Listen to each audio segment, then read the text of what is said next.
Georgi Lukács, História e Consciência de Classe. Prefácio, 1967. Num antigo esboço autobiográfico de 1933, chamei o meu primeiro percurso intelectual de Meu Caminho para Marx. Os escritos reunidos neste volume abrangem meus anos de aprendizado do marxismo.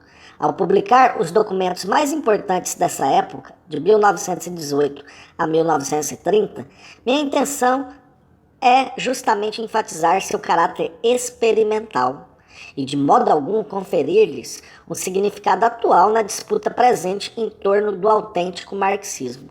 Pois, diante da grande incerteza que reina hoje quanto à compreensão do seu conteúdo essencial e duradouro e do seu método permanente, essa clara delimitação é um mandamento da integridade intelectual. Por outro lado, as tentativas de compreender corretamente a essência do marxismo podem, ainda hoje, ter uma certa importância documental, se adotar um comportamento suficientemente crítico, tanto em relação a essas tentativas, como em relação à situação presente. Por isso, os escritos aqui reunidos iluminam não apenas os estágios intelectuais do meu desenvolvimento pessoal, mas mostram, ao mesmo tempo, as etapas do itinerário geral que não devem ser de todo sem importância, tornando-se a devida distância crítica, inclusive em relação ao entendimento da situação presente e ao avanço a partir da base fornecida por elas. Naturalmente é impossível para mim caracterizar corretamente minha posição a respeito do marxismo por volta de 1918, sem remeter brevemente à sua pré-história. Conforme destaquei no esboço autobiográfico citado acima, já no colégio havia lido alguma coisa de Marx.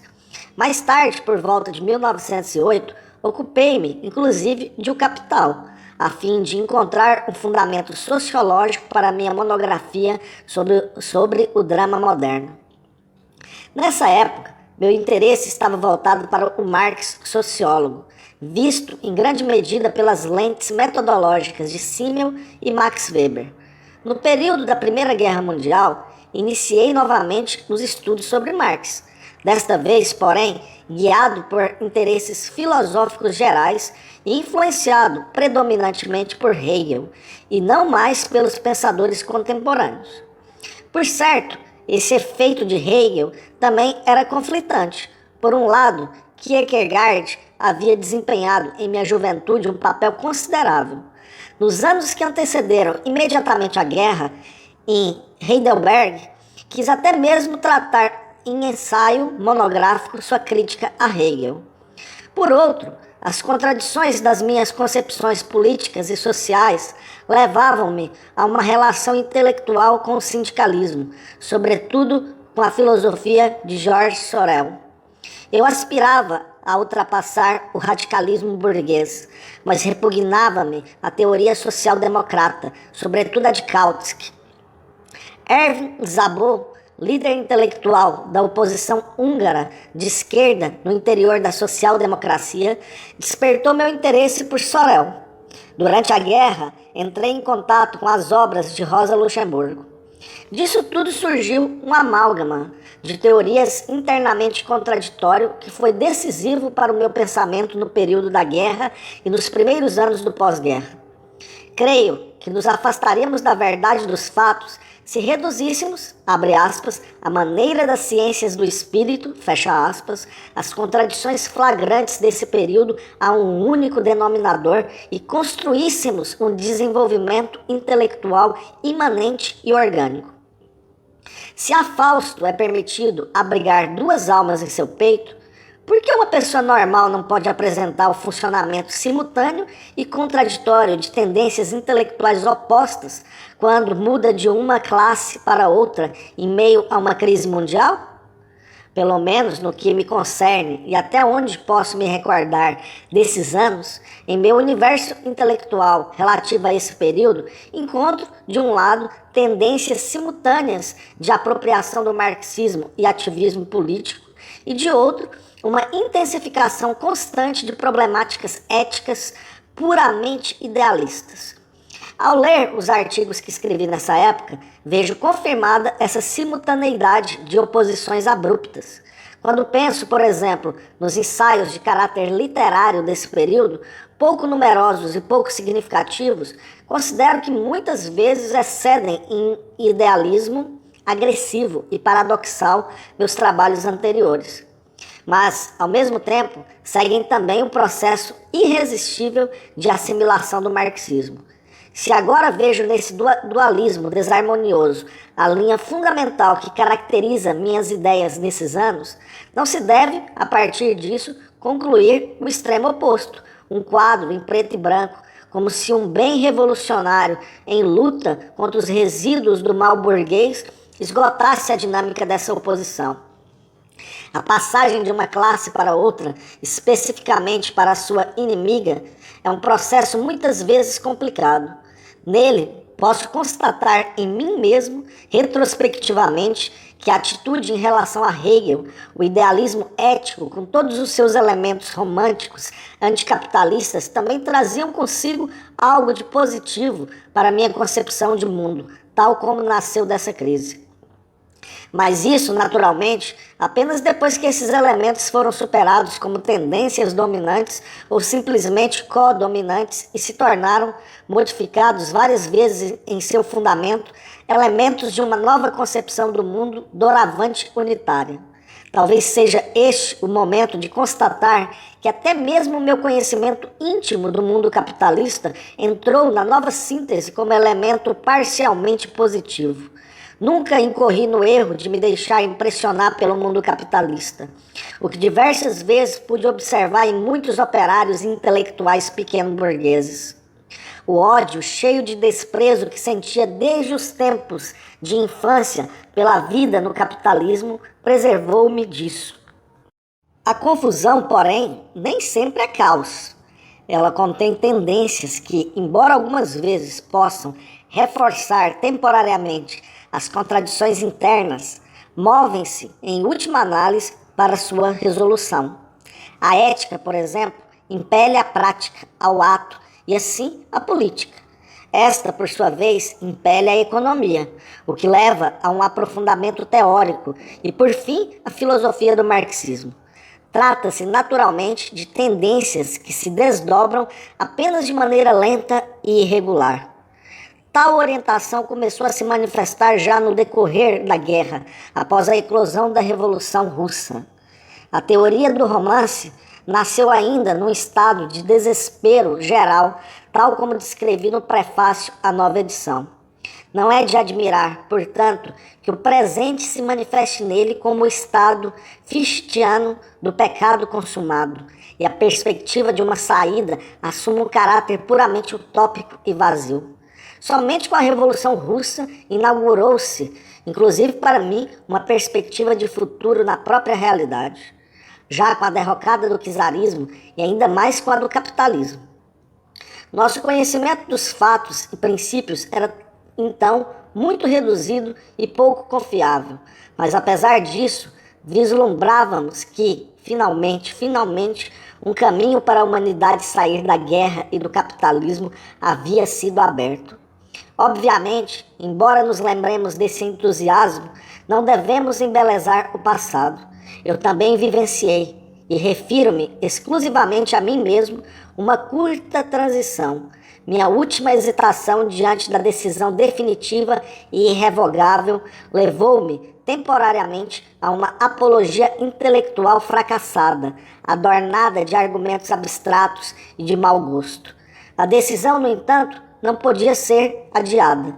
O pequeno ensaio, Tática e Ética, revela suas motivações humanas internas. Sobre os poucos ensaios do período da República Soviética Húngara e dos seus preparativos, não há muito o que dizer. Estávamos todos muito poucos preparados intelectualmente, inclusive eu, talvez menos ainda do que todos, para dar conta das grandes tarefas que se impunham. Procurávamos substituir com entusiasmo o conhecimento e a experiência. Menciono apenas um fato muito importante a título de ilustração. Mal conhecíamos a teoria da Revolução de Lenin e os desenvolvimentos essenciais que fizeram nessa área do marxismo. Nessa época, apenas poucos artigos e panfletos eram traduzidos e acessíveis para nós, e daqueles que haviam participado da Revolução Russa, alguns se mostravam pouco dotados teoricamente, como Samuel. Outros se encontravam fortemente influenciados pela oposição russa de esquerda, como Bela Kun. Somente quando emigrei para Viena, pude tomar conhecimento mais profundo das teorias de Lenin. Desse modo, nessa época, meu pensamento era permeado por um dualismo antitético. Por um lado, não fui capaz de tomar uma posição a princípio correta contra os erros oportunistas graves e funestos da política de então, por exemplo, contra a solução puramente social-democrata da questão agrária. Por outro, minhas próprias tendências intelectuais empurravam-me numa direção utópica abstrata no campo da política cultural. Hoje, quase meio século depois, fico surpreso ao constatar que conseguimos criar nesse domínio coisas relativamente duradouras. Para ficar no campo da teoria, gostaria de ressaltar que os dois ensaios, O que é marxismo ortodoxo e A mudança de função do materialismo histórico, ganharam sua primeira versão já nesse período. Embora tenham sido reelaborados para História e Consciência de Classe, mantive sua orientação fundamental. Minha emigração para Viena marcou, sobretudo, o início de um período de estudos, principalmente no que se refere ao contato com as obras de Lenin. Um aprendizado que, por certo, não se desligava em nenhum instante da atividade revolucionária. Tratava-se, acima de tudo, de revigorar a continuidade do movimento operário revolucionário na Hungria. Era preciso encontrar palavras de ordem e medidas que parecessem apropriadas para conservar e reforçar sua fisionomia mesmo durante o terror branco. Refutar as calúnias da ditadura, fossem elas puramente reacionárias ou social-democratas, e simultaneamente encetar uma autocrítica marxista da ditadura proletária. Paralelamente, fomos levados em Viena pela corrente do movimento revolucionário internacional. Naquele período, a imigração húngara era talvez a mais numerosa e a mais dividida, mas não a única. Muitos emigrantes dos Balcãs e da Polônia viviam provisoriamente ou definitivamente em Viena, que além disso era um lugar de passagem internacional, onde tínhamos contatos constantes com comunistas alemães, franceses, italianos, etc. Nessas circunstâncias, não é de estranhar que tenha nascido a revista Comunismos, que durante algum tempo se tornou o principal órgão das correntes de extrema esquerda da Terceira Internacional. Ao lado de comunistas austríacos, imigrantes húngaros e polacos, que constituíam o núcleo interno de colaboradores permanentes, simpatizavam com seus esforços a extrema esquerda italiana, como Bordiga e Terracini, e holandeses, como Pannekoek e Roland Holst, etc. O dualismo das minhas atitudes não somente atingiu o seu apogeu nessas circunstâncias, como também se cristalizou numa estranha díade de teoria e prática. Enquanto membro do coletivo interno de comunismos, participei ativamente da elaboração de uma linha teórica e política de esquerda. Esta se baseava na convicção, ainda muito viva na época, de que a grande onda revolucionária que em breve deveria conduzir o mundo inteiro, ou pelo menos a Europa inteira, ao socialismo, de maneira alguma passaria por um refluxo após as derrotas da Finlândia, da Hungria e de Munique. Acontecimentos como o golpe de Estado de Kapp, as ocupações de fábricas na Itália, a guerra entre União Soviética e Polônia e até a ação de março na Alemanha reforçavam-nos a convicção de que a Revolução Mundial se aproximava rapidamente, de que em breve todo o mundo civilizado se remodelaria totalmente. Naturalmente, quando se fala do sectarismo nos anos 20, não se deve pensar naquela espécie desenvolvida pela prática stalinista.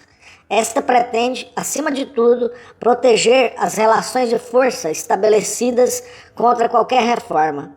É conservadora nas suas finalidades e burocrática nos seus métodos. O sectarismo dos anos 20 tinha, pelo contrário, objetivos messiânicos e utópicos, e os seus métodos baseavam-se em tendências fortemente antiburocráticas.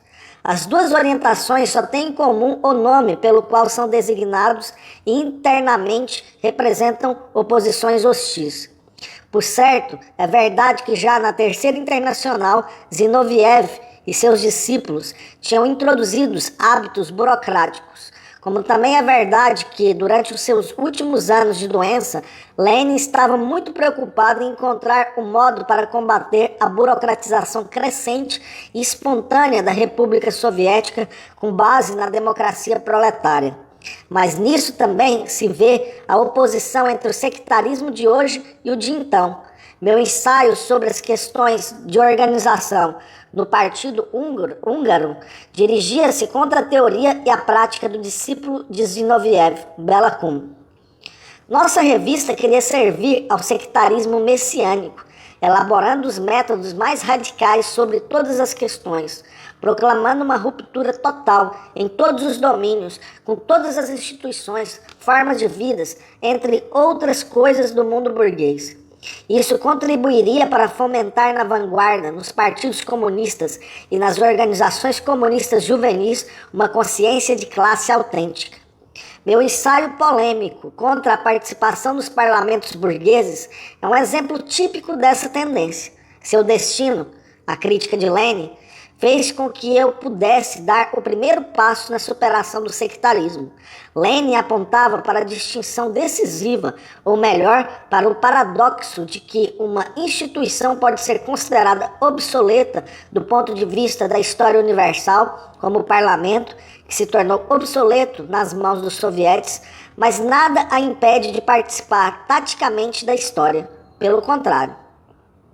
Essa crítica, cujo acerto reconheci imediatamente, obrigou-me a vincular minhas perspectivas históricas de maneira mais sutil e menos direta à tática momentânea. Nessa medida, ela significa o início da mudança nas minhas concepções, todavia no interior de uma visão de mundo que ainda permanece essencialmente sectária. Isso se revela um ano depois, quando, embora entrevendo algumas falhas táticas na ação de março, continuei a aprová-la de maneira acrítica e sectária como um todo. É precisamente nesse instante que o dualismo conflitante irrompe, tanto objetiva como internamente, em minhas antigas concepções políticas e filosóficas. Enquanto a vida intelectual, eu podia experimentar livremente toda a paixão intelectual do meu messianismo revolucionário, o movimento comunista que se organizava progressivamente na Hungria me colocava diante de decisões cujas consequências gerais e pessoais futuras e imediatas eu tinha de conhecer em pouco tempo e transformar em fundamento de decisões subsequentes. Obviamente, essa era a minha situação na República Soviética Húngara. E a necessidade de direcionar o pensamento não somente para perspectivas messiânicas impunha também algumas decisões realistas, tanto no Conselho Popular para a Educação como na divisão por cuja direção política eu era responsável. A confrontação com os fatos, a obrigação de examinar aquilo que Lenin chamava de o próximo elo da corrente, passaram a ser incomparavelmente mais imediatas e intensas do que antes em minha vida. A aparência puramente empírica do conteúdo de tais decisões foi o que acabou por provocar vastas consequências para minha posição teórica. Esta tinha de se apoiar em situações e tendências objetivas. Se a intenção era chegar a uma decisão essencialmente bem fundamentada, nunca se poderia permanecer na reflexão dos fatos imediatos. Antes, seria preciso esforçar-se sempre para descobrir aquelas mediações, muitas vezes ocultas, que conduziram a tal situação e, sobretudo, tentar prever aquelas que provavelmente nasceriam dela e determinariam a praxis posterior. A vida me impingia, portanto, uma conduta intelectual que muitas vezes se opunha ao meu messianismo revolucionário, idealista e utópico. O dilema se intensifica ainda mais pelo fato de que, na liderança de oposição dentro do Partido Húngaro, encontrava-se um sectarismo de tipo moderno e burocrático dirigido pelo grupo de Bela Kun, discípulo de Zinoviev. No plano puramente teórico, eu poderia ter refutado suas concepções como as de uma pseudo-esquerda. Na prática, porém, suas propostas só podiam ser combatidas por um apelo à realidade cotidiana, muitas vezes extremamente prosaica e vinculada apenas por mediações muito distantes às grandes perspectivas da Revolução Mundial. Como em tantas ocasiões da minha vida, tive dessa vez mais uma felicidade pessoal. À frente da oposição contra Bela Kun estava Eugen Landler, um homem não apenas de elevada inteligência, sobretudo prática, mas também com muita inclinação para problemas teóricos que estivessem realmente ligados à praxis revolucionária, mesmo que por mediações muito distantes. Um homem cuja atitude interna mais profunda era determinado por sua ligação íntima com a vida das massas. Seu protesto contra os projetos burocráticos e aventureiros de Kun convenceram-me logo no primeiro momento, e quando eclodiu a luta entre as facções, estive sempre ao seu lado. Sem poder entrar aqui nos detalhes dessas lutas internas do partido, nem mesmo nas mais importantes e muitas vezes também teoricamente interessantes, quero apenas chamar a atenção para o fato de que a cisão metodológica no meu pensamento se agravou numa cisão prática e teórica. Nas grandes questões internacionais da Revolução, eu permaneci adepto das tendências de extrema esquerda, ao passo que, como membro da direção do Partido Húngaro, tornei-me um adversário obstinado do sectarismo de Kun. Isso ficou particularmente flagrante na primavera de 1921. Internamente, como seguidor de Landler, eu defendi uma política energicamente antissectária e, ao mesmo tempo, no plano internacional, era um adepto teórico da Ação de Março. Dessa maneira, a simultaneidade de tendências opostas atingia seu ponto culminante.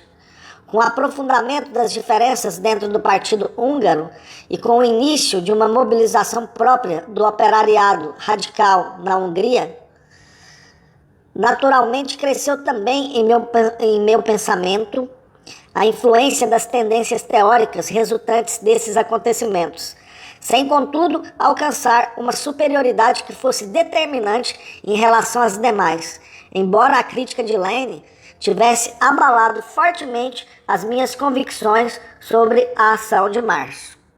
História e consciência de classe surgiu nesse período de transição profundamente crítico. A redação é do ano de 1922 e consiste, em parte, na reelaboração de textos mais antigos. Além daqueles já mencionados, faz parte do volume do texto sobre consciência de classe, escrito em 1920. Os dois ensaios sobre Rosa Luxemburgo, assim como Legalidade e Ilegalidade, foram incluídos na seleção sem nenhuma modificação essencial. Totalmente inéditos são, portanto, os dois importantes estudos e, sem dúvida, decisivos: a reificação e a consciência do proletariado e observações metodológicas sobre a questão da organização. A este último serviu como estudo prévio o ensaio Questões Organizacionais da Iniciativa Revolucionária, publicado em 1921, imediatamente após a Ação de Março, na revista Die Internationale. De maneira que História e Consciência de Classe, em relação ao conjunto da obra, é o desfecho que resume meu desenvolvimento desde os últimos anos da guerra. Um desfecho, no entanto, que pelo menos em parte já continha tendências de um estágio de transição para uma clareza maior, embora essas tendências não pudessem se manifestar efetivamente. Essa luta não resolvida de orientações intelectuais opostas, das quais nem sempre se pode falar em vitoriosos ou derrotados, ainda hoje torna difícil uma caracterização e avaliação unitárias desse livro. Não obstante, é preciso destacar brevemente, pelo menos, os seus motivos dominantes. O que se nota, sobretudo, é que História e Consciência de Classe representa objetivamente, contra as intenções subjetivas do seu autor, uma tendência no interior da história do marxismo que, embora revele fortes diferenças tanto no que diz respeito à fundamentação filosófica quanto nas consequências políticas, volta-se voluntária ou involuntariamente contra os fundamentos da ontologia do marxismo. Tenho em vista aquelas tendências que compreendem o marxismo exclusivamente como teoria social ou como filosofia social e rejeitam ou ignoram a tomada de posição nele contida sobre a natureza. Já antes da Primeira Guerra, marxistas de orientações bastante distintas, como Max Adler e Lunacharsky, defendiam essa tendência. Em nossos dias, deparamos com ela.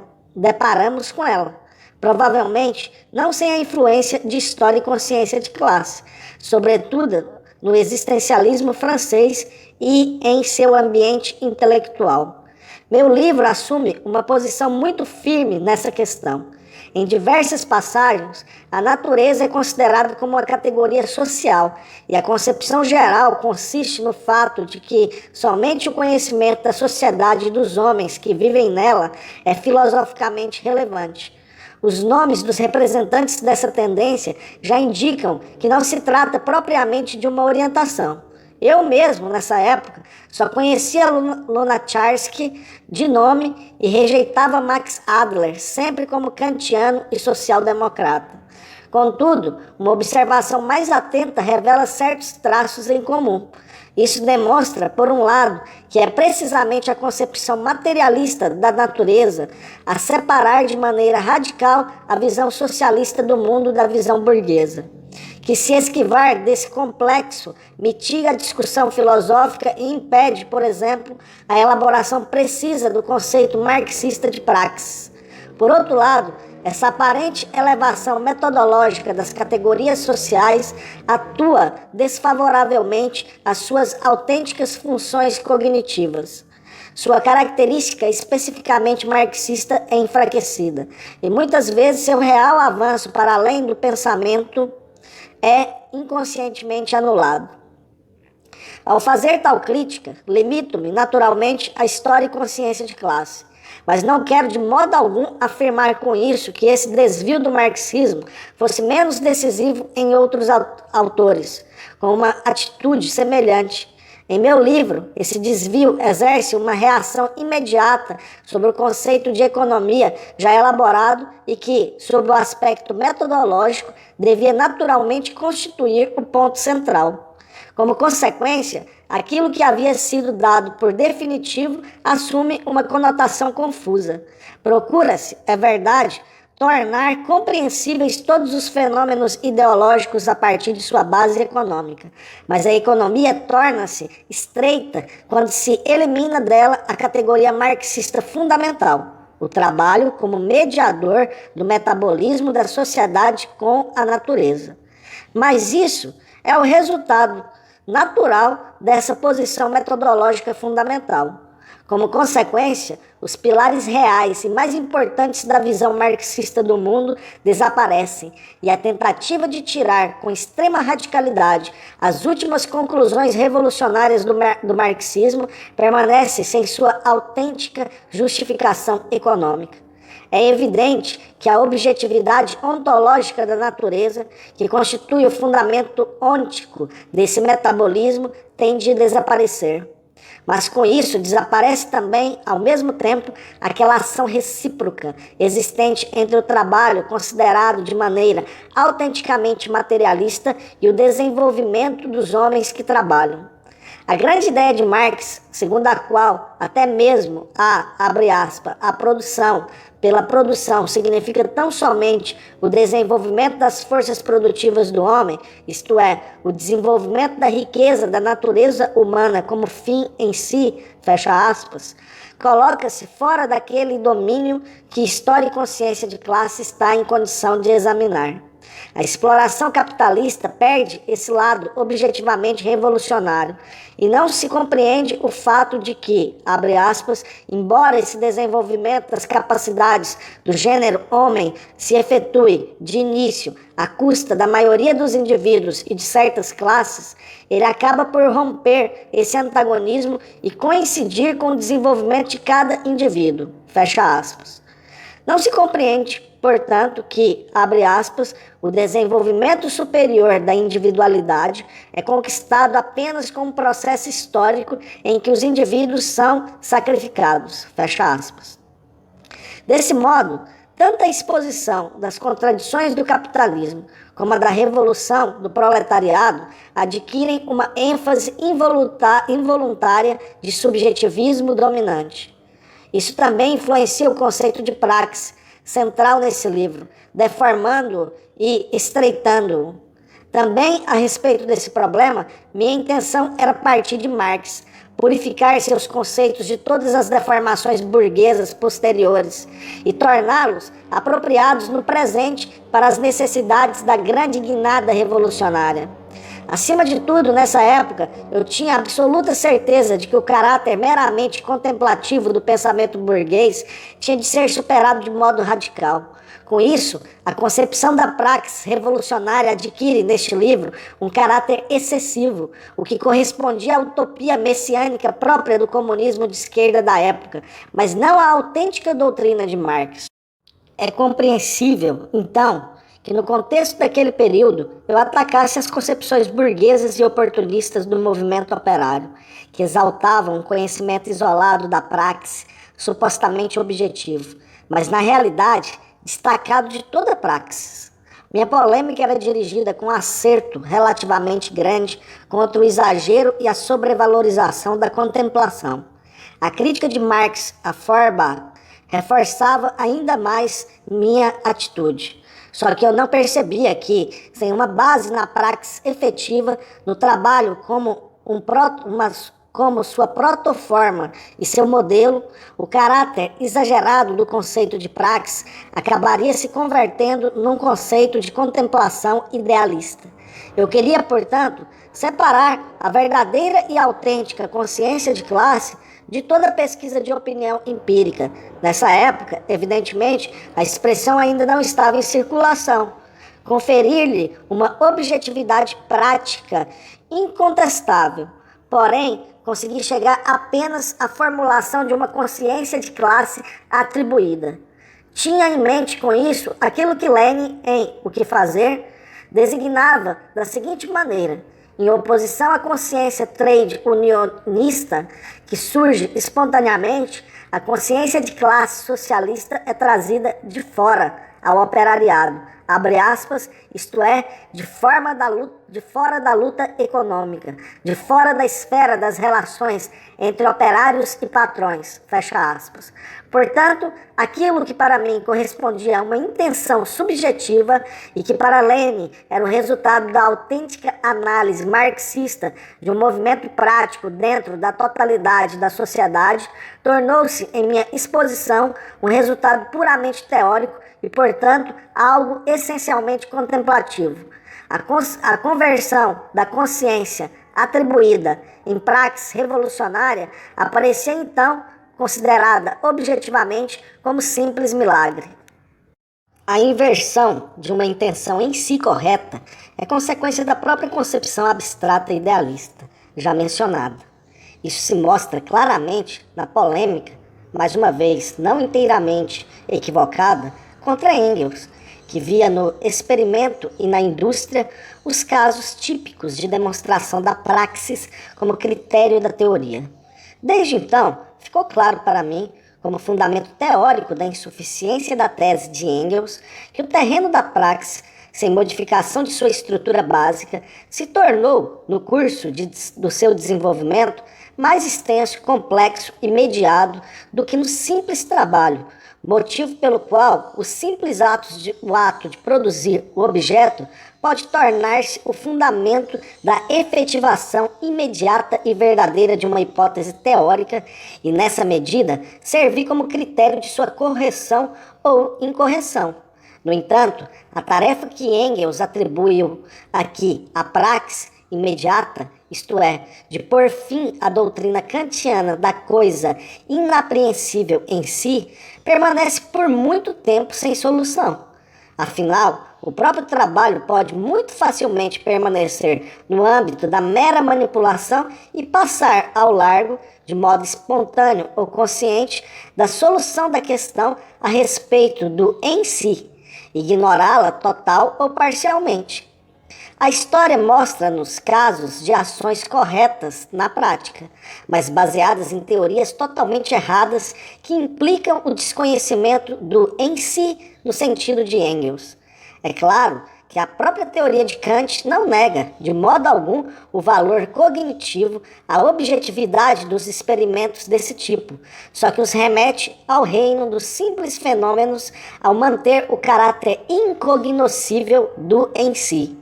E o atual neopositivismo quer eliminar da ciência toda questão acerca da realidade, do em si. Ele rejeita toda questão acerca do em si como não científica e, ao mesmo tempo, reconhece todos os resultados da tecnologia e da ciência natural.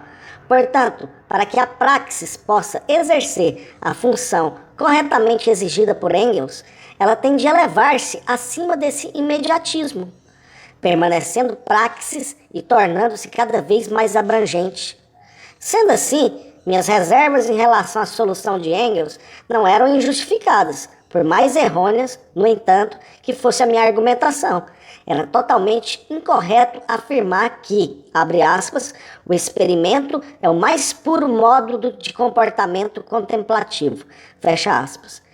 Minha própria descrição refuta essa demonstração, pois produziu uma situação em que as forças naturais a serem investigadas possam atuar de maneira pura, livres das interferências do mundo objetivo ou das observações parciais do sujeito, é, tanto quanto o próprio trabalho, uma posição teleológica de tipo evidentemente particular, mas por essência uma praxis pura. Era igualmente incorreto negar a praxis na indústria e enxergar nela, abre aspas, no sentido dialético histórico, apenas um objeto, e não o sujeito das leis naturais da sociedade, fecha aspas.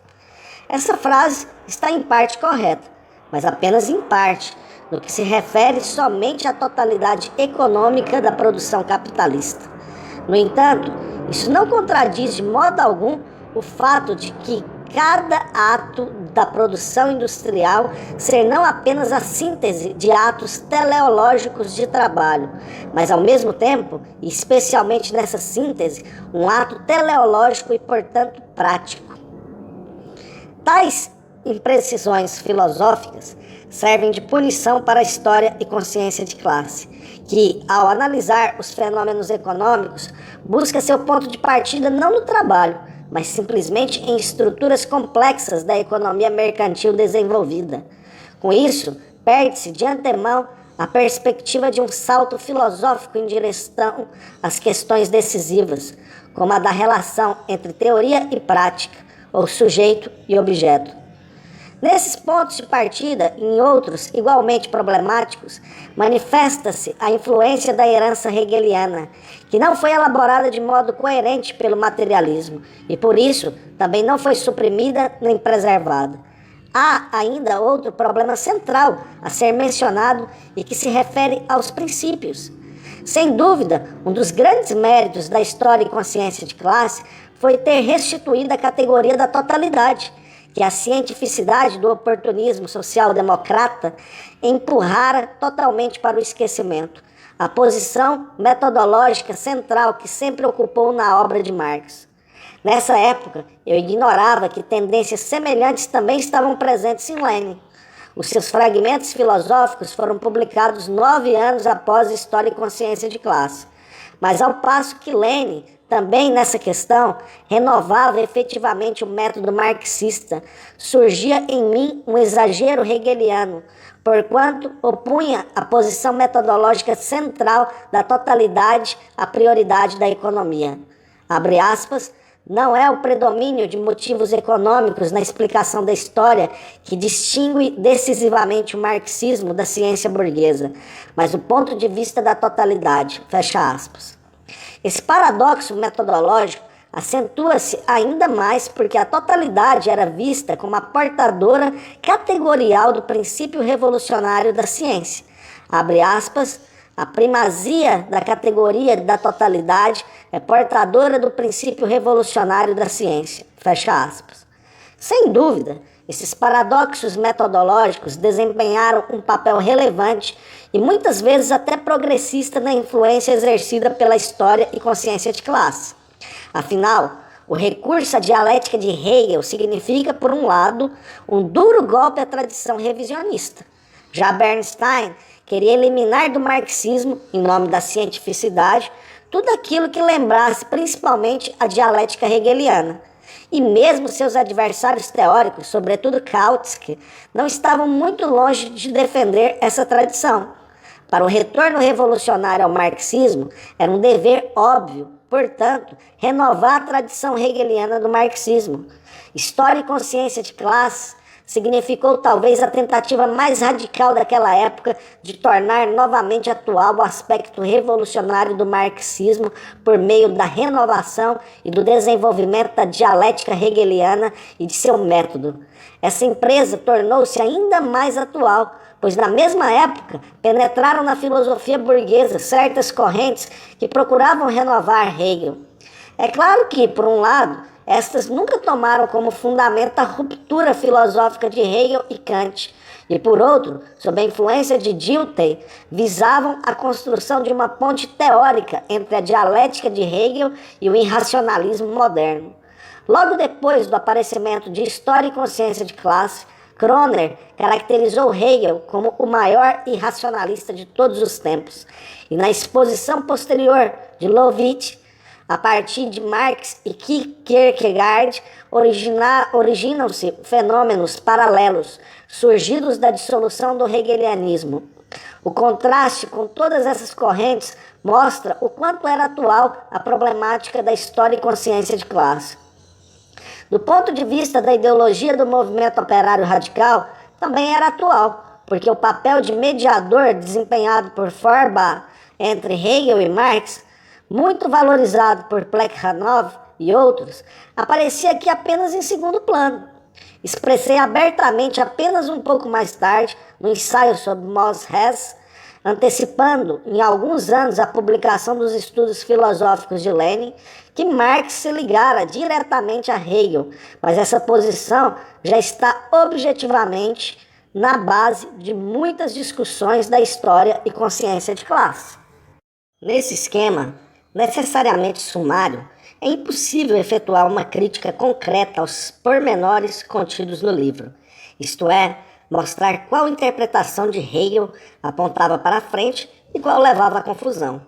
O leitor de hoje, se for capaz de crítica, certamente encontrará alguns exemplos de ambos os tipos de interpretação, mas para compreender tanto o efeito que o livro causou na época quanto sua eventual atualidade, é preciso considerar um problema de importância decisiva, que ultrapassa todas as observações de detalhe. Trata-se do problema da alienação, que pela primeira vez desde Marx foi tratado como questão central de crítica revolucionária do capitalismo, e cujas raízes histórico-teóricas e metodológicas remontam à dialética de Hegel. Naturalmente, o problema pairava no ar. Alguns anos mais tarde, deslocava-se para o centro das discussões filosóficas com o Ser e Tempo, de 1927, de Heidegger, mantendo essa posição ainda hoje, sobretudo em consequência da influência exercida por Sartre, assim como por seus discípulos e oponentes.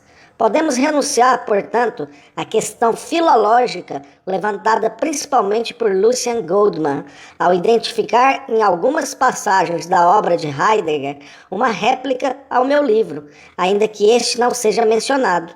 Hoje, a constatação de que o problema pairava no ar é perfeitamente suficiente, sobretudo quando os fundamentos ontológicos dessa situação são analisados com atenção, o que não é possível fazer aqui.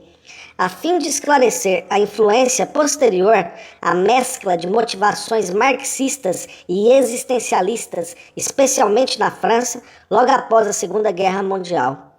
Prioridades, influências, dentre outras coisas, não vem ao caso. O que continua sendo importante, afinal, é que a alienação do homem foi conhecida e reconhecida como o problema central da época em que vivemos, tanto pelos pensadores burgueses como pelos proletários, por aqueles social e politicamente de direita como pelos de esquerda.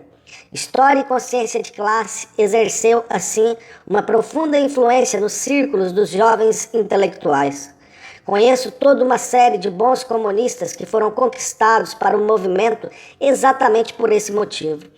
Sem dúvida, a nova acolhida desse problema hegeliano-marxista por parte de um comunista também foi decisiva para que este livro exercesse uma influência muito além das fronteiras do partido. No que concerne ao tratamento do problema, hoje, não é difícil perceber que ele se dá inteiramente no espírito hegeliano. Sobretudo porque o fundamento filosófico último desse tratamento é constituído pelo sujeito-objeto idêntico, que se realiza no processo histórico. É claro que, para o próprio Hegel, o surgimento desse sujeito-objeto é de tipo lógico-filosófico.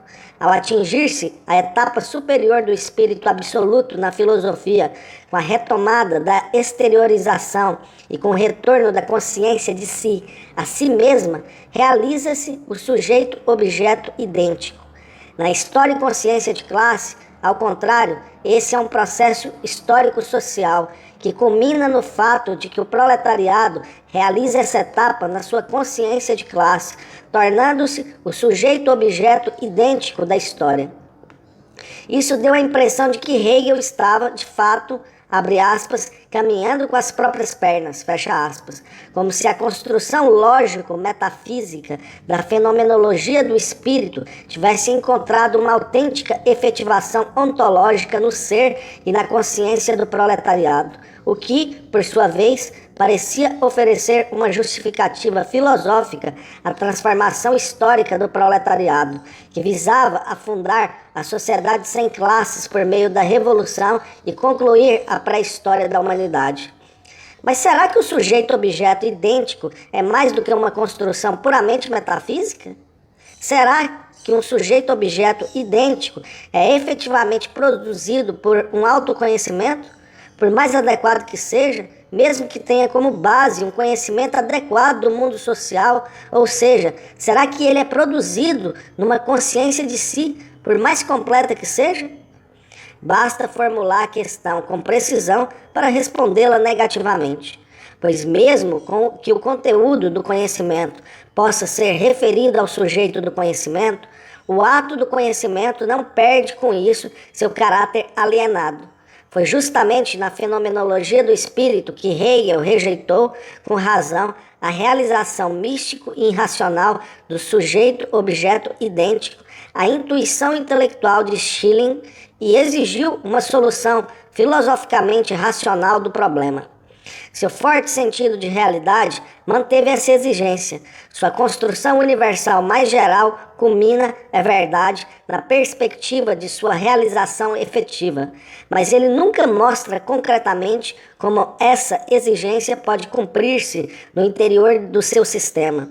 Portanto, o proletariado, como sujeito-objeto idêntico da verdadeira história da humanidade, não é uma realização materialista que supera as construções de pensamento idealistas, mas muito mais um hegelianismo exacerbado, uma construção que tem a intenção de ultrapassar objetivamente o próprio mestre, elevando-se acima de toda a realidade de maneira audaciosa. Essa precaução de Hegel tem como base teórica o caráter temerário de sua concepção fundamental. Afinal, em Hegel, o problema da alienação aparece pela primeira vez como uma questão fundamental da posição do homem no mundo para com o mundo. Sob o termo exteriorização, o conceito de alienação inclui para ele todo tipo de objetivação. Sendo assim, como conclusão, a alienação mostra-se idêntica à objetivação. Por isso, O sujeito-objeto idêntico, ao superar a alienação, também supera simultaneamente a objetivação. No entanto, como para Hegel, o objeto, a coisa, só existem como exteriorização da consciência de si, a retomada da exteriorização no sujeito seria o fim da realidade objetiva, ou seja, da realidade em geral. História e consciência de classe segue Hegel na medida em que nele também a alienação é equiparada à objetificação, para utilizar a terminologia dos manuscritos econômico-filosóficos de Marx. Esse equívoco fundamental e grosseiro certamente contribuiu em muito para o êxito de História e Consciência de Classe.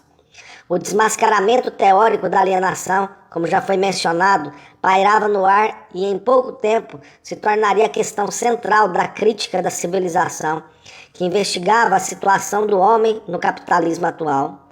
Para a crítica filosófico-burguesa da civilização, basta pensar em Heidegger.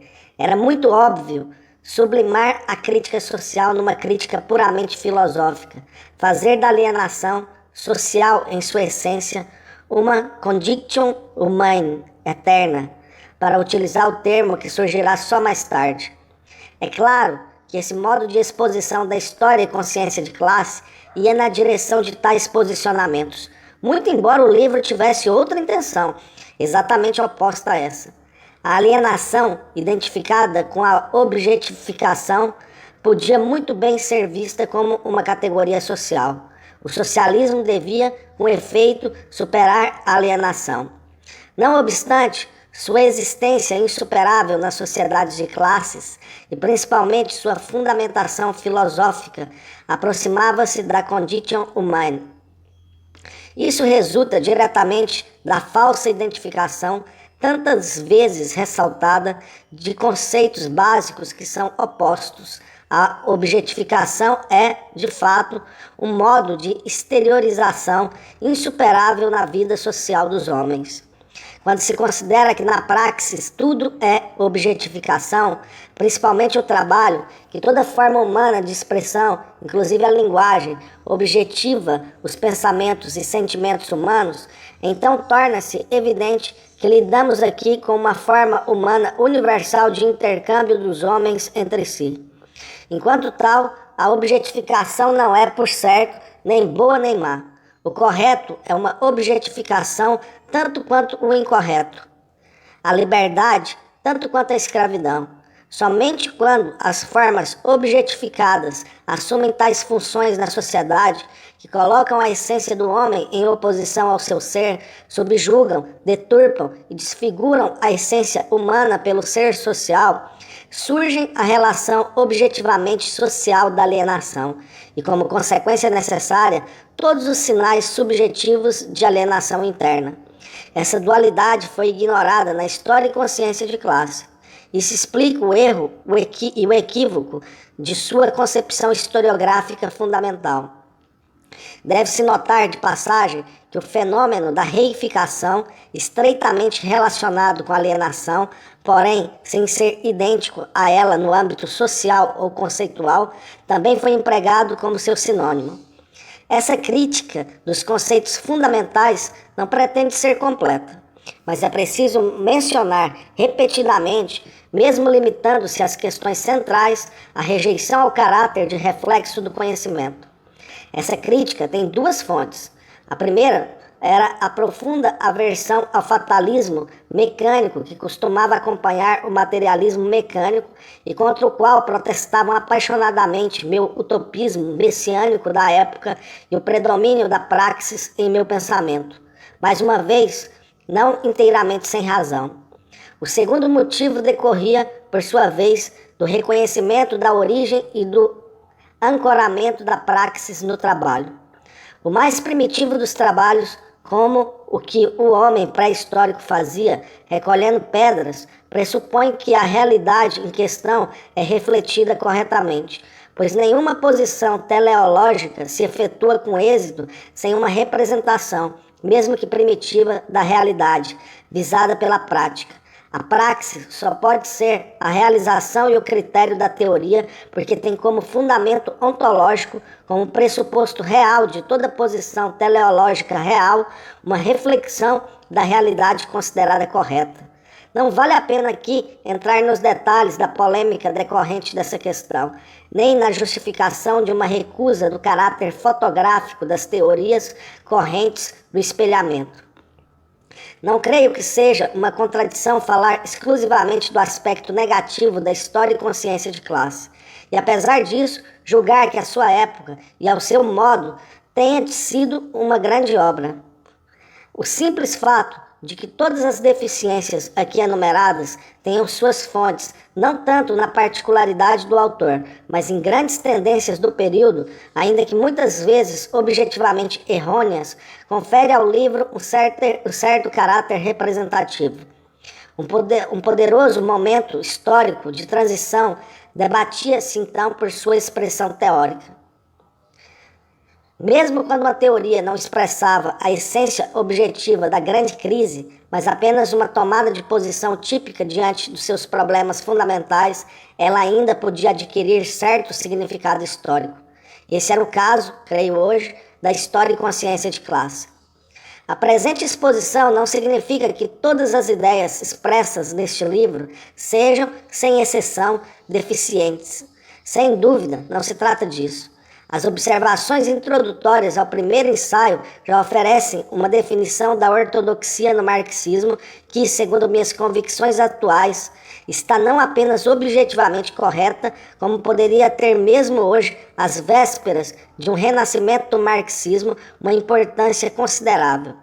Penso nas seguintes observações, abre aspas, embora não o admitamos, suponhamos que pesquisas recentes tivessem demonstrado incontestavelmente a falsidade objetiva de cada uma das afirmações particulares de Marx.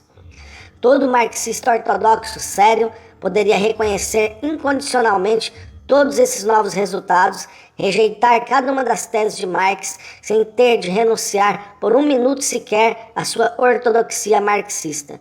Marxismo ortodoxo não significa, portanto, um reconhecimento acrítico dos resultados da investigação de Marx. Não significa uma crença nesta ou naquela tese, nem a exegese de um livro sagrado. A ortodoxia, em questão de marxismo, refere-se antes exclusivamente ao método. É a convicção científica de que o método correto de investigação foi encontrado no marxismo dialético, de que esse método só pode ser complementado, desenvolvido e aprofundado no sentido dos seus fundadores. No entanto, é também a convicção de que todas as tentativas de suplantá-lo ou de melhorá-lo conduziram à superficialidade, à trivialidade e ao ecletismo, e tinham necessariamente de conduzir a isso. Fecha aspas. Sem querer parecer pretensioso, creio que se pode encontrar ainda várias ideias igualmente corretas. Menciono apenas a inclusão das obras de juventude de Marx no quadro geral de sua concepção de mundo, numa época em que a maioria dos marxistas a viam somente como documento histórico do desenvolvimento intelectual de Marx. História e consciência de classe não pode ser responsabilizada se, décadas mais tarde, essa relação acabou por se inverter, apresentando o jovem Marx muitas vezes como verdadeiro filósofo e desprezando, em grande medida, sua obra madura. Com razão ou não, em meu livro, sempre tratei a concepção marxista do mundo como essencialmente unitária. Também não se pode negar que muitas passagens procuram mostrar as categorias dialéticas em sua objetividade e seu movimento ontológico efetivos e que, por isso, apontam na direção de uma ontologia autenticamente marxista do ser social. A categoria de mediação, por exemplo, é apresentada da seguinte maneira, abre aspas, a categoria de mediação como alavanca metódica para a superação do simples imediatismo da experiência não é, portanto, introduzir algo de fora subjetivamente nos objetos. Não é um juízo de valor ou um dever que se contrapõe ao seu ser, mas a abertura sua própria estrutura objetiva e verdadeira. Fecha aspas. Numa relação ainda mais estreita com essa ideia está a conexão entre Gênese e história. Abre aspas. Gênese e história só podem coincidir, ou, mais precisamente, só podem constituir momentos do mesmo processo quando, por um lado, todas as categorias sobre as quais se edifica a existência humana aparecem como determinações dessa mesma existência, e não apenas da descrição dessa existência. E por outro, quando sua sucessão, sua conexão e sua ligação se mostrarem como aspectos do próprio processo histórico, como características estruturais do presente. A sucessão e a conexão interna das categorias não constituem, portanto, uma série puramente lógica, nem se ordenam conforme a facticidade puramente histórica. Esse raciocínio conduz de maneira coerente a uma citação da célebre observação metodológica de Marx nos anos de 1850. Não são raras as passagens que, de modo semelhante, antecipam uma interpretação e uma renovação dialético-materialista de Marx. Porém, se concentrei-me aqui na crítica das deficiências, foi por motivos essencialmente práticos. É um fato que História e Consciência de Classe causou uma forte impressão em muitos leitores e o faz ainda hoje. Se são as linhas corretas do raciocínio produzir efeito, então está tudo resolvido. E minha atitude como autor é inteiramente irrelevante e desprovida de interesse. Mas infelizmente sei que, por razões ligadas ao desenvolvimento social e pelos posicionamentos teóricos por ele produzidos, aquilo que hoje reputo como teoricamente errado pertence aos momentos mais atuantes e influentes da recepção deste livro. Por isso, considero-me obrigado, ao reeditá-lo depois de mais de 40 anos, a expor, sobretudo, suas tendências negativas e alertar os leitores para as decisões equivocadas que, na época, talvez fossem muito mais difíceis de ser evitadas, mas que hoje, há muito tempo, não são mais. Já mencionei que, em certo sentido, História e Consciência de Classe representou a síntese e o termo do meu período de desenvolvimento, que começou em 1918-1919. Os anos seguintes mostraram isso de maneira cada vez mais evidente. Sobretudo, o utopismo messiânico desse período perdia progressivamente sua real influência, inclusive a que parecia ser real. Em 1924, morreu Lenin, e após a sua morte, as disputas partidárias concentram-se de modo cada vez mais intenso na possibilidade de construir o socialismo num só país. Naturalmente, o próprio Lenin já havia se manifestado há muito tempo sobre essa possibilidade teórica e abstrata. Todavia, a perspectiva da Revolução Mundial, que parecia próxima, destacava naquela época o seu caráter meramente teórico e abstrato. O fato de que, doravante a discussão passasse a girar em torno dessa possibilidade real e concreta, mostrava que nesses anos quase não se podia contar seriamente com a perspectiva de uma revolução mundial. Esta ressurgiu por algum tempo com a crise econômica de 1929. Além disso, após 1924, a Terceira Internacional estava certa em conceber a situação do mundo capitalista como uma estabilização relativa. Para mim, esses acontecimentos também significavam a necessidade de uma nova orientação teórica. Minha posição a favor de Stalin nas discussões do Partido Russo pelo socialismo num único país mostrava muito claramente o início de uma mudança decisiva. Essa mudança foi determinada de modo imediato, mas essencial, pelas experiências no Partido Húngaro. A política correta da facção liderada por Landler começava a render frutos.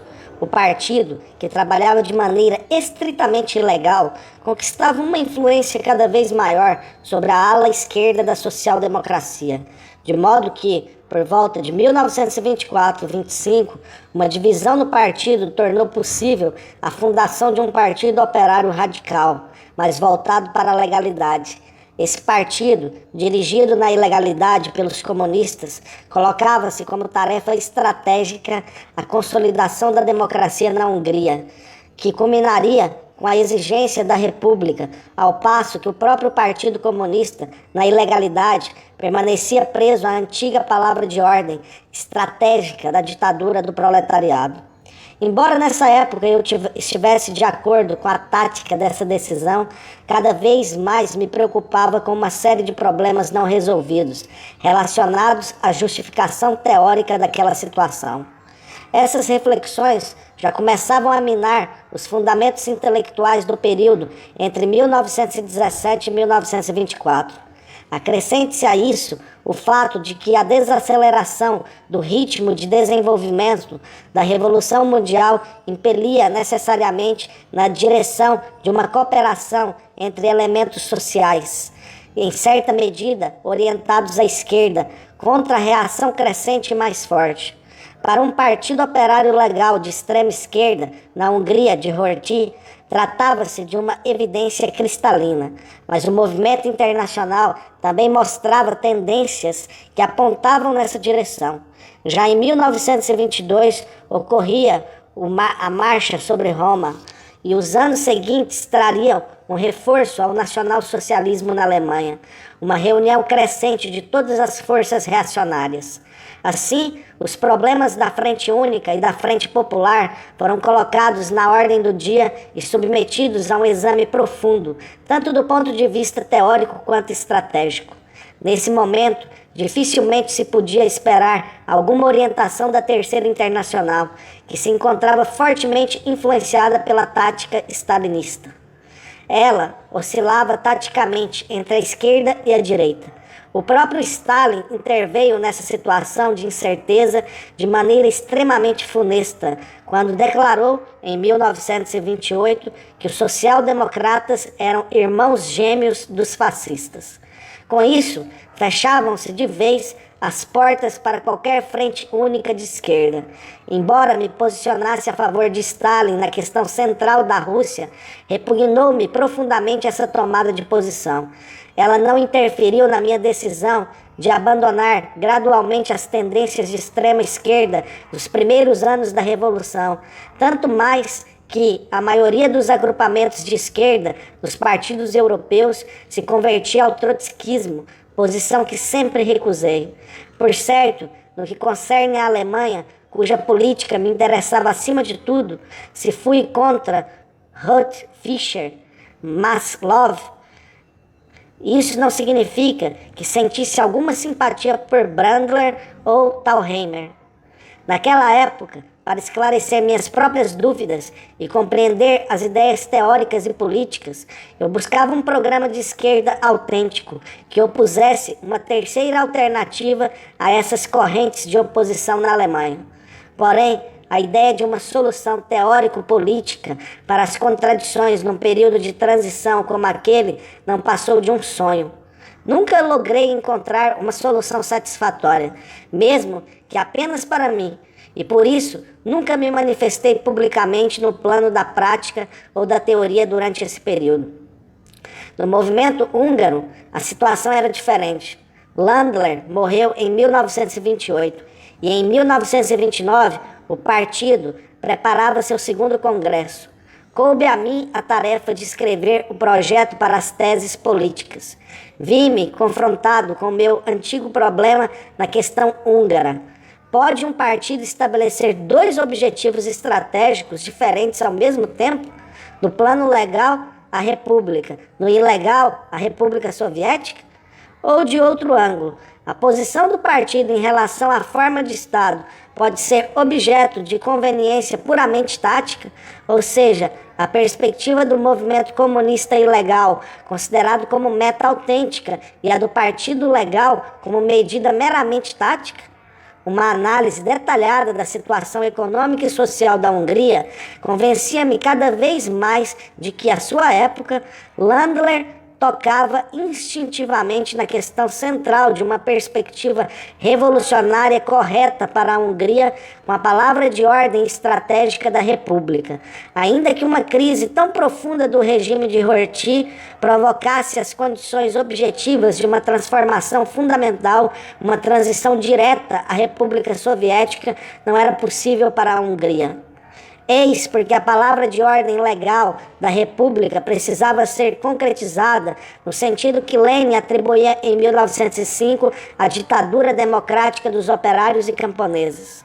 Hoje é difícil para a maioria das pessoas compreender o quanto essa palavra de ordem tinha um efeito paradoxal naquela época. Embora o 4º Congresso da Terceira Internacional mencionasse isso como possibilidade, julgava-se em geral que tal retrocesso seria historicamente impossível, visto que a Hungria já havia sido uma república soviética em 1919. Não cabe aqui considerar essa diversidade de opiniões, tanto mais que o texto dessas teses, por mais que tenha abalado todo o meu desenvolvimento posterior, hoje pode apenas ser considerado como um documento teoricamente importante.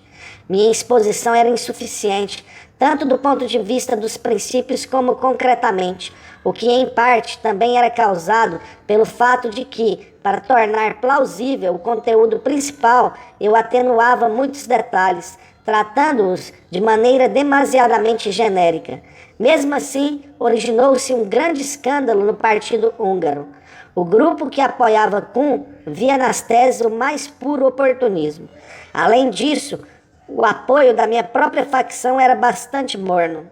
Quando soube de fontes confiáveis que Bela Kuhn preparava minha exclusão do partido na condição de liquidador, decidi renunciar a prosseguir a luta, pois sabia da influência de Kuhn na Internacional e publiquei uma autocrítica. Embora naquela época eu estivesse profundamente convencido de estar defendendo um ponto de vista correto, sabia também, pelo destino de Karl Korsch, por exemplo, que a exclusão do partido significava a impossibilidade de participar ativamente da luta contra o fascismo iminente. Como bilhete de entrada para tal atividade, redigi essa autocrítica, já que, sob tais circunstâncias, eu não podia e não queria mais trabalhar no movimento húngaro. Era evidente que essa autocrítica não podia ser levada a sério. A mudança da opinião fundamental que sustentava as teses, mas que nem de longe conseguia expressá-las adequadamente, passou a ser doravante o fio condutor para minha atividade teórica e prática. Obviamente, não convém fazer aqui um esboço, mesmo que resumido, dessas observações.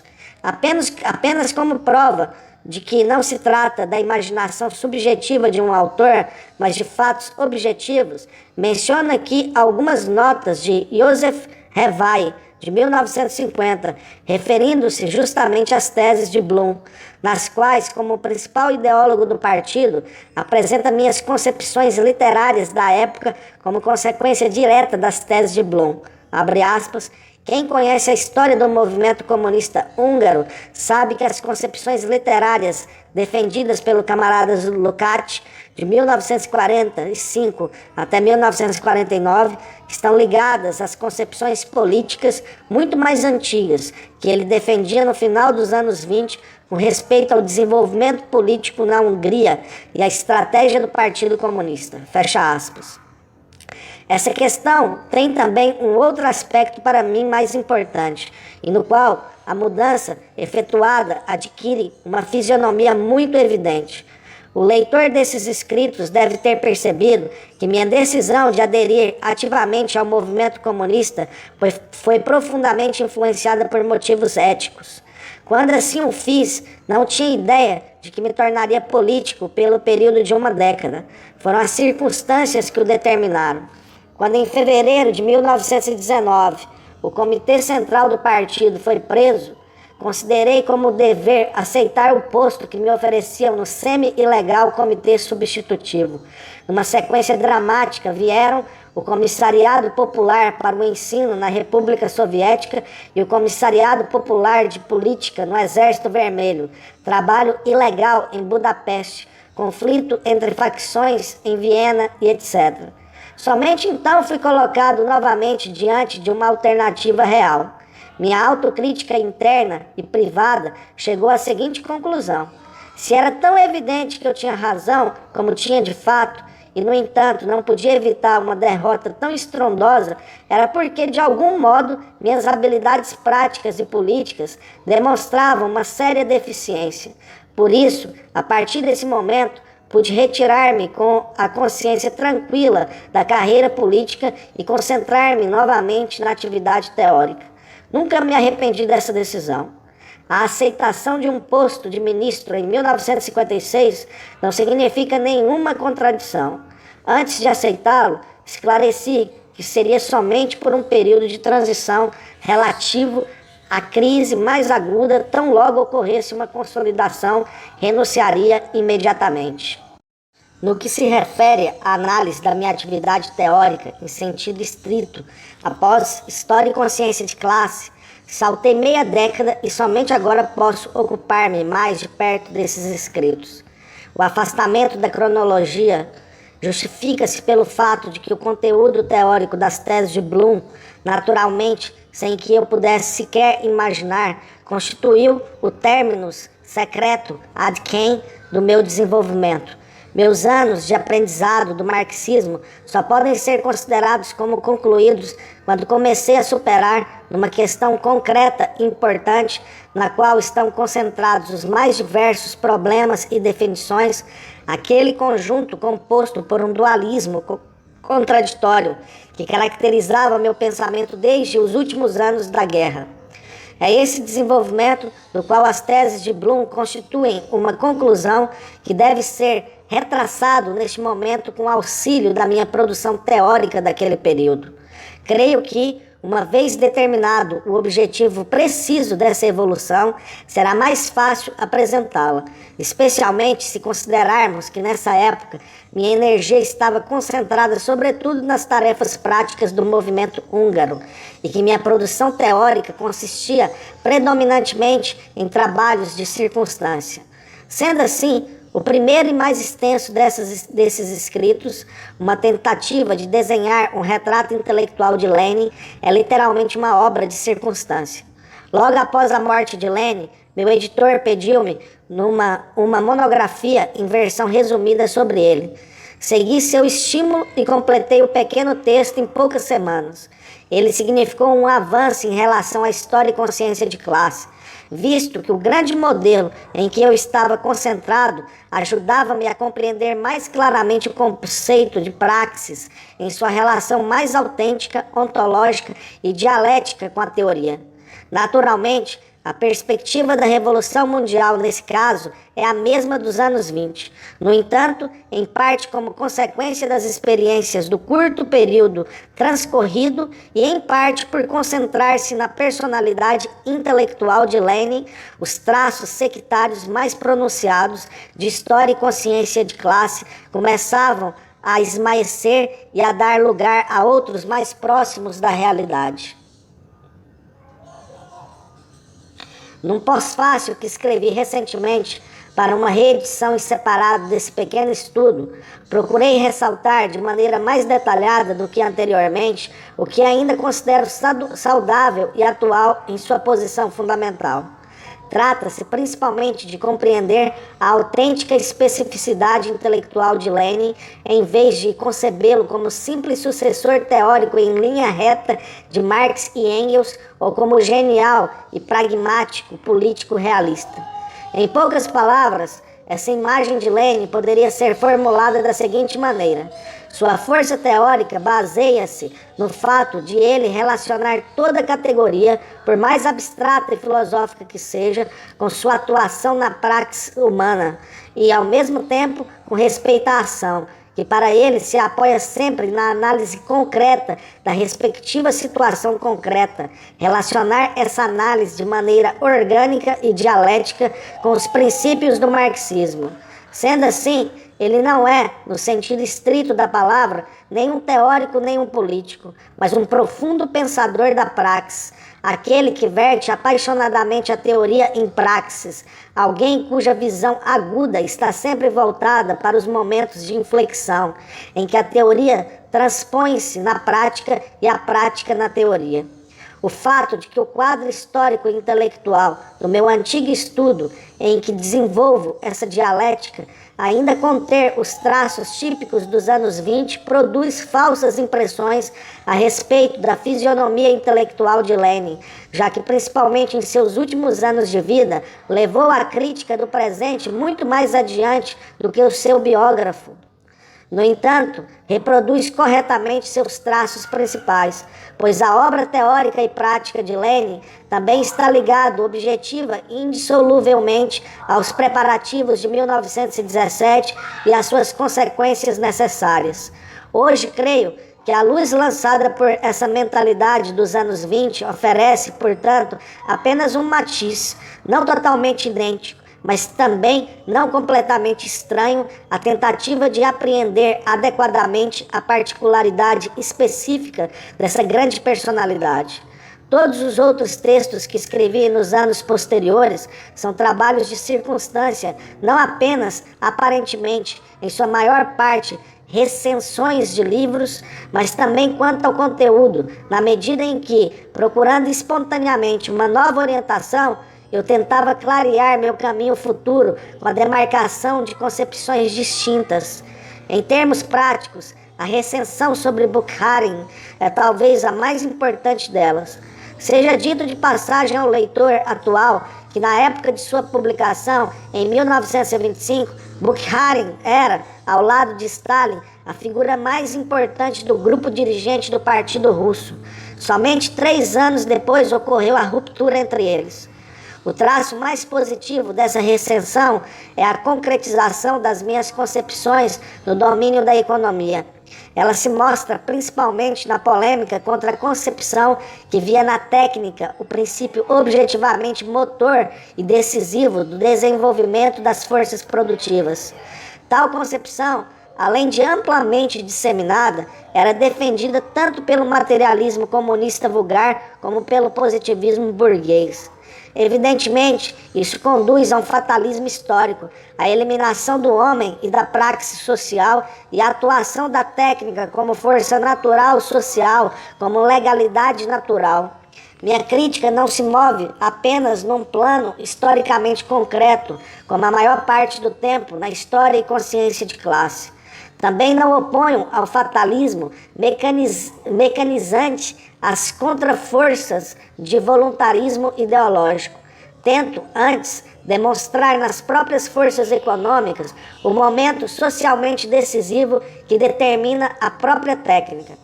A pequena recensão sobre o livro de Wittfogel apresenta uma posição semelhante. Teoricamente, ambas exposições padecem pelo fato de tratar de modo indiferenciado o materialismo vulgar mecanicista e o positivismo como tendências iguais, e muitas vezes este chega a ser assimilado por aquele. De grande importância são as recensões mais detalhadas das novas edições das cartas de La Salle e dos escritos de Moses Hess. Em ambos, domina uma tendência para dar à crítica e ao desenvolvimento social uma base econômica mais concreta do que aquela que conseguia oferecer na História e Consciência de Classe. E para colocar a crítica do idealismo e o aprimoramento da dialética hegeliana a serviço do conhecimento das relações assim adquiridas. Aproveito para retomar a crítica do jovem Marx na Sagrada Família, aqueles idealistas que tinham pretensão de superar Hegel. Para Marx, esses idealistas acreditavam ultrapassar Hegel subjetivamente, porém, objetivamente, não representavam nada além da simples renovação do idealismo subjetivo de Fichte.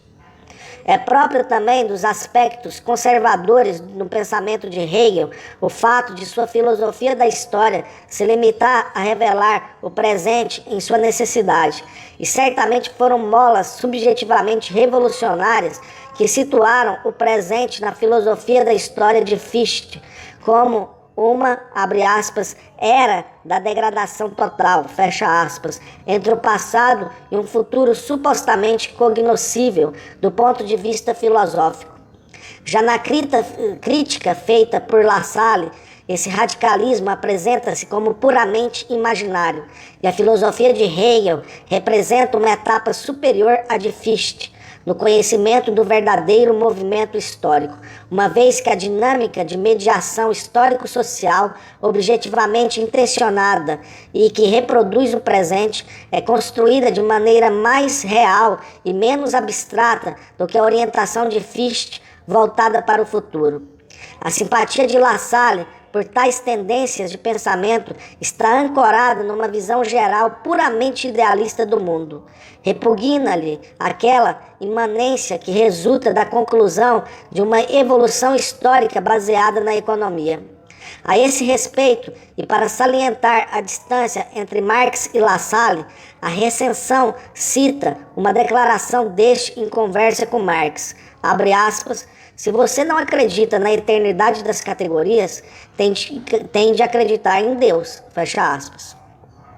Naquela época, esse esforço para realçar com veemência os traços filosoficamente retrógrados do pensamento de Lassalle era, ao mesmo tempo, uma polêmica teórica contra as correntes na social-democracia que, em oposição à crítica que Marx dirigira a Lassalle, pretendia fazer deste um fundador de igual plana da concepção socialista do mundo.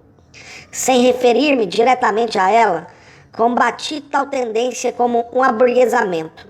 Em determinadas questões, essa intenção também contribuiu para que minha abordagem sobre o verdadeiro Marx fosse mais próxima do que aquela feita em História e Consciência de Classe. A recensão sobre a primeira reunião dos escritos de Moses não tinha a mesma atualidade política. Devido justamente à minha retomada das ideias do jovem Marx, havia uma necessidade cada vez mais forte de demarcar minha posição em relação aos seus contemporâneos teóricos, que se situavam na ala esquerda do processo de dissolução da filosofia hegeliana e do socialismo verdadeiro, frequentemente ligado a ela. Essa intenção também contribuiu para que as tendências de concretização filosófica do problema econômico e do seu desenvolvimento social surgissem ainda mais energicamente em primeiro plano. Na verdade, o exame acrítico de Hegel não é de modo algum superado e a crítica contra Hess parte tal, como em História e Consciência de Classe, da suposta identidade entre objetivação e alienação. O progresso, em relação à concepção anterior, assume agora uma forma paradoxal. Por um lado, contra Lassalle e os jovens hegelianos radicais, são colocados em primeiro plano aquelas tendências de Hegel para apresentar as categorias econômicas como realidades sociais. E por outro, há uma veemente tomada de posição contra o caráter não dialético da crítica de Feuerbach a Hegel. O último ponto de vista leva à constatação já salientada de que Marx parte diretamente de Hegel, enquanto o primeiro refere-se à tentativa de uma definição mais precisa da relação entre economia e dialética. Assim, por exemplo, partindo da fenomenologia, acentua-se a ênfase da imanência na dialética econômico-social de Hegel, em contraposição à transcendência de todo idealismo subjetivo. Em igual medida, a alienação é apreendida de tal maneira que não é, abre aspas, nem um produto do pensamento, nem uma realidade reprovável, mas a forma de existência imediatamente dada do presente como transição para sua autossuperação no processo histórico, fecha aspas. A isso se junta um desenvolvimento dirigido para a objetividade que se origina na história e consciência de classe e diz respeito ao imediatismo e à mediação no processo de evolução da sociedade. O mais importante nessas ideias é que elas culminam na exigência de um novo tipo de crítica, que busca já expressamente uma conexão direta com a crítica da economia política de Marx. Depois que compreendi de modo decisivo e fundamental a falha de toda a estrutura de história e consciência de classe, esse empenho assumia a forma de um plano com vistas a investigar os nexos filosóficos entre economia e dialética. Já no início dos anos 30, em Moscou e em Berlim, fiz a primeira tentativa de realizá-lo. A primeira versão do meu livro sobre o jovem Hegel, concluído somente no outono de 1937. 30 anos depois, tento dominar de fato esse conjunto de problemas numa ontologia do ser social, com a qual me ocupo no momento. Em que medida essas tendências progrediram nos 3 anos que separam o ensaio sobre Hess das teses de Bloom, hoje não posso precisar, já que não existem documentos. Creio somente que é muito improvável que o trabalho prático para o partido, que sempre exigia análises econômicas concretas, não me tenha trazido nenhum incentivo também do ponto de vista teórico e econômico. No caso, em 1929, ocorreu a grande virada com as teses de Bloom, e após tal transformação em minhas concepções, em 1930, tornei-me colaborador científico do Instituto Marx Engels de Moscou. Nesse período, vieram em meu socorro 2 felizes acasos. Tive a ocasião de ler o original, já completamente decifrado, dos manuscritos econômico-filosóficos e travei conhecimentos com M. Lifshitz, dando início a uma amizade que duraria a vida inteira. A leitura dos textos de Marx rompeu todos os preconceitos idealistas da história e consciência de classe. É certo que eu poderia ter encontrado em seus outros textos, lidos anteriormente, ideias semelhantes para essa transformação teórica. Mas o fato é que isso não aconteceu, obviamente, porque os lia desde o início com base em minha própria interpretação hegeliana, e somente um texto completamente novo poderia provocar esse choque. Acrescente-se a isso, naturalmente, o fato de que, nessa época, eu já havia superado o fundamento político-social desse idealismo nas teses de Bloom. De qualquer modo, ainda consigo me lembrar do efeito transformador que produziu em mim as palavras de Marx sobre a objetificação como propriedade material primária de todas as coisas e relações. A isso se somava a compreensão já mencionada de que a objetificação é um tipo natural, positivo ou negativo, conforme o caso, do domínio humano sobre o mundo, ao passo que a alienação representa uma variante especial que se realiza sob determinadas circunstâncias sociais. Com isso, desmoronavam definitivamente os fundamentos teóricos daquilo que fizera a particularidade da história e consciência de classe. O livro se tornou inteiramente alheio a mim, do mesmo modo que seus escritos dos meus escritos de 1918 e 19. Isso ficou claro de uma só vez.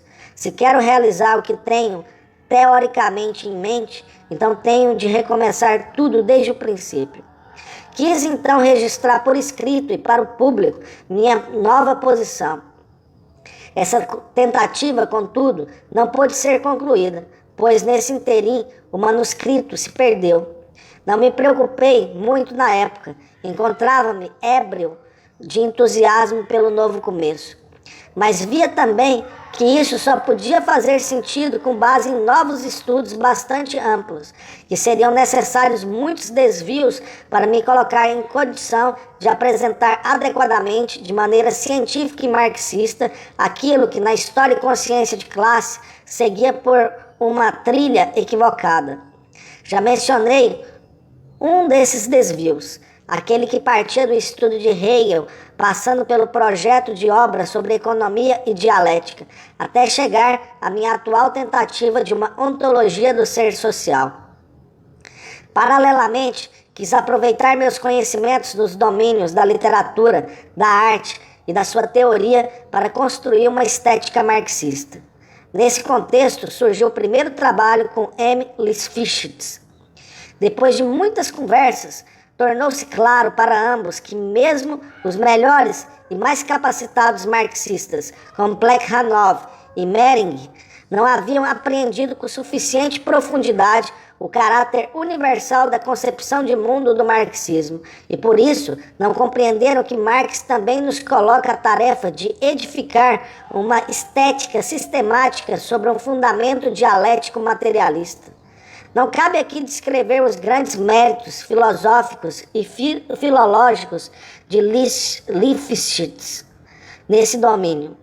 Quanto a mim, foi nessa época que escrevi um ensaio sobre o debate de Siegen entre Marx, Engels e Lassalle, no qual já se tornaram claramente visíveis os contornos dessa concepção, limitados naturalmente a um problema particular. Após uma resistência inicial muito forte, principalmente por parte da sociologia vulgar, essa concepção impôs-se, nesse interim, em amplos círculos do marxismo.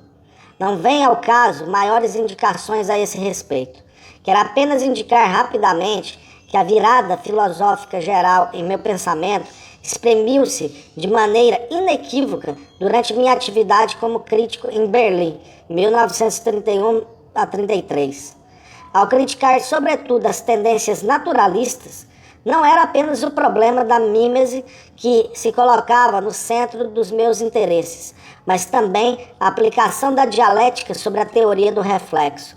Pois, de fato, a todo naturalismo subjaz, teoricamente, o espelhamento fotográfico da realidade. A ênfase aguda da oposição entre realismo e naturalismo, que falta tanto ao marxismo vulgar como às teorias burguesas, é um pressuposto insubstituível da teoria dialética do reflexo e, consequentemente, também de uma estética no espírito de Marx.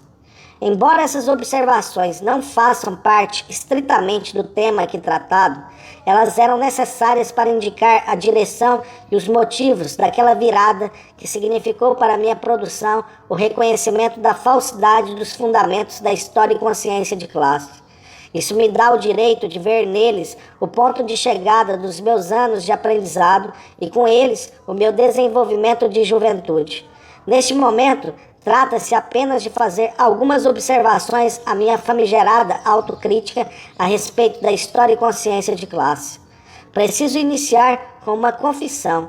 Sempre fui extremamente indiferente em relação aos meus trabalhos intelectualmente ultrapassados. Assim, um ano após a publicação de A Alma e as Formas, escrevi numa carta de agradecimento a Margaret Sussman pela recensão do livro, que, abre aspas, o todo e sua forma haviam se tornado estranhos para mim, fecha aspas. Foi assim com a teoria do romance e com a história e consciência de classe. Ora, quando voltei à União Soviética em 1933, com a perspectiva de uma atividade frutífera, o papel de oposição no campo teórico e literário na revista Literaturkritik entre 1934 a 39 é conhecido por todos. Senti uma necessidade tática de manter abertamente certa distância em relação à história e consciência de classe, para que a verdadeira luta dos resistentes contra as teorias oficiais e semi-oficiais da literatura não fosse prejudicada por contra-ataques nos quais, segundo minha própria convicção, o adversário teria tido efetivamente razão, por mais limitada que fosse sua capacidade de argumentação. Naturalmente, tive de submeter-me às regras de linguagem em vigor na época para poder publicar uma autocrítica. Mas este foi o único elemento de adaptação nessa declaração. Mais uma vez, era o preço a ser pago para prosseguir com a luta de resistência. A diferença em relação à autocrítica anterior a respeito das teses de Bloom é apenas a de que eu considerava então e considero ainda hoje franca e efetivamente a História e Consciência de Classe como um livro errôneo. Do mesmo modo, Continuo a crer que tive razão em combater posteriormente aqueles que tentaram se identificar com minhas autênticas aspirações quando fizeram dos defeitos desse livro novas palavras de ordem. As 4 décadas que se passaram desde o aparecimento da História e Consciência de Classe, a mudança nas condições de luta pelo autêntico método marxista, além de minha própria produção nesse período, talvez permitam, doravante, uma tomada de posição menos abrupta e unilateral. Não é minha tarefa, evidentemente, estabelecer em que grau certas tendências da História e Consciência de Classe, justas em sua intenção, produziram um resultado correto e orientado para o futuro, na minha atividade e eventualmente na de outros. Há nisso todo um conjunto de questões, cuja decisão posso entregar tranquilamente ao juízo da história.